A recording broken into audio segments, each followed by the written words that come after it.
Hello বন্ধুগণ, welcome to care cricket news. আজকে আমরা কথা বলতে চলেছি আইপিএল 2025 মরশুম পুরোপুরিভাবে সাসপেন্ড করে দিল বিসিসিআই। হাফেজ আজকের সব থেকে বড় খবর এবং 2025 মরশুমের টুর্নামেন্ট বর্তমান সাসপেন্ড করে দিল বিসিসিআই এবং এই মরশুমটা কখন আবার চালু হবে বিসিসিআই কনফার্ম করে জানিয়ে দিবে।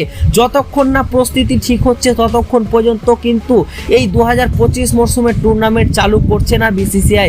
বর্তমান তো সাসপেন্ড করে দিল বিসিসিআই এই টুর্নামেন্টটাকে এবং কখন চালু করবেন তো ভালোভাবে জানিয়ে দিবেন, আবারও ডেট অ্যানাউন্সমেন্ট করবেন বিসিসিআই। ঠিকটা উল্টো দিকে প্লেয়ারদের নিরাপত্তার জন্য কিন্তু এই ডিসিশনটা নিতে বাধ্য হয়েছে বিসিসিআই। ঠিকটা উল্টো দিকে ইবিকেএস এবং দিল্লি ক্যাপিটালসের ম্যাচ চলাকালীন কিন্তু ম্যাচটাকে বন্ধ করে দেওয়া হয় এবং একটা দুটা করতে করতে লাইট টাওয়ারগুলোকে বন্ধ করে দেওয়া হয় এবং পুরো স্টেডিয়ামকে অন্ধকার করে দিয়ে যতগুলো ক্রাউড ছিল, যতগুলো ফ্যান ছিল, সব ফ্যান্সগুলোকে আস্তে আস্তে করে কিন্তু স্টেডিয়ামের থেকে বের করে দেওয়া হয়। 2025 মরশুমের ফার্স্ট ম্যাচ যে এই ম্যাচটি কোনো কারণের জন্য বাতিল হয়েছে।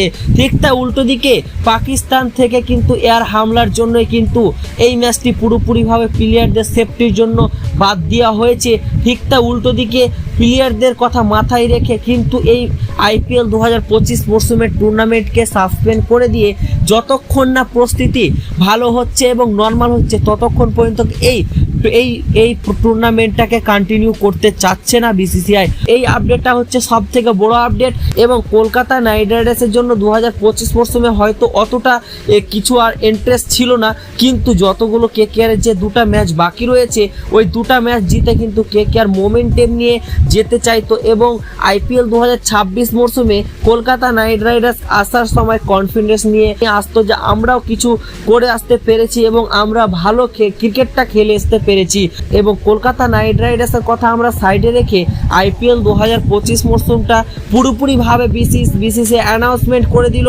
আইপিএল 2025 মরশুম বর্তমান কিন্তু সাসপেন্ড করা দেওয়া হলো বিসিসিআইয়ের তরফ থেকে এবং কখন এই টুর্নামেন্টটা আবারও চালু হবে সেটা কিন্তু বিসিসিআই অবশ্যই পোস্ট করে জানিয়ে দিবে।